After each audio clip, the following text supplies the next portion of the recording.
On. Hey, it's me again. I don't think I mentioned my name last time. It's James, and some of you probably know me, and a lot of you probably don't care, and I'm okay with that. I'm going to read something out of Psalms 139. Actually, at the very beginning, start at verse 1. It says, "O Lord, you have searched me, and you know me. You know when I sit and when I rise. You perceive my thoughts from afar. You discern my going out and my lying down. You are familiar with all my ways. Before a word is on my tongue, you know it completely, O Lord. You hem me in and behind and before me. You have laid your hand upon me. Such knowledge is too wonderful for me to attain and too lofty for me. Well, your knowledge is too wonderful for me, too lofty for me to attain." Yeah. Um.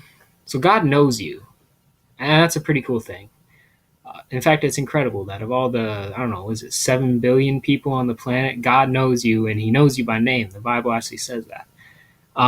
So my question is, for all you Christians out there, do you know God?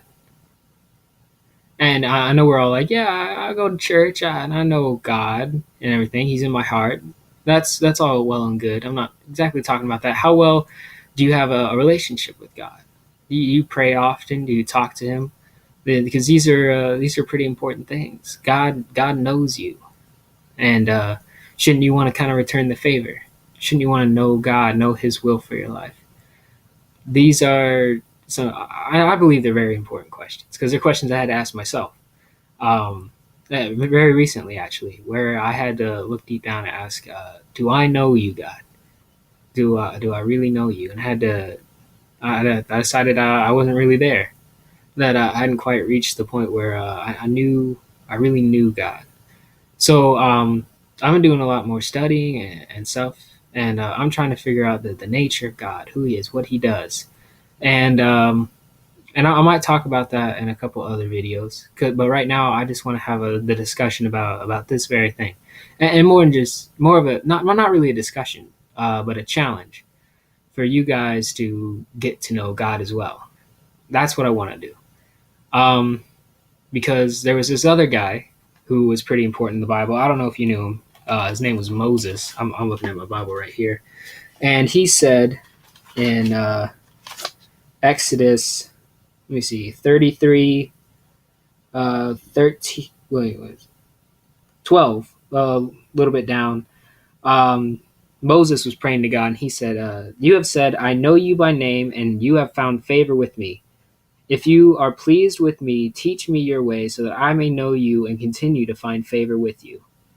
So Moses, this is already after he freed the Israelites, well, him and God, and he led them out.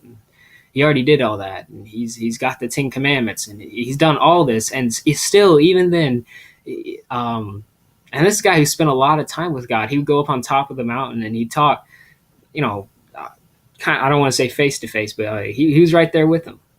That so much so that when he walked down from the mountain, his face was glowing because he had just talked with God. And even after all that, he's diligently praying to God, "Lord, I know you know me. Now teach me in your ways so that I can know you."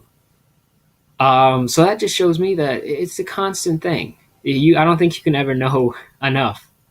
And so I think with the next videos I do, I'm going to be talking about God and his nature, what He does in our lives, what He does for you. Um, yeah, and so that's my challenge. Let's get to know God. And as always, this is a conversation I want to have. I don't want to make a video of me just being a talking head. I want to hear you guys' input and your thoughts. And I think I'll call that it for now. Sorry you can't see my eyes. I understand there's a glare from the laptop I'm looking at. I think if you look closely enough, you can see me looking at me. I'm sure that's kind of weird. I'm all right with it though. All right.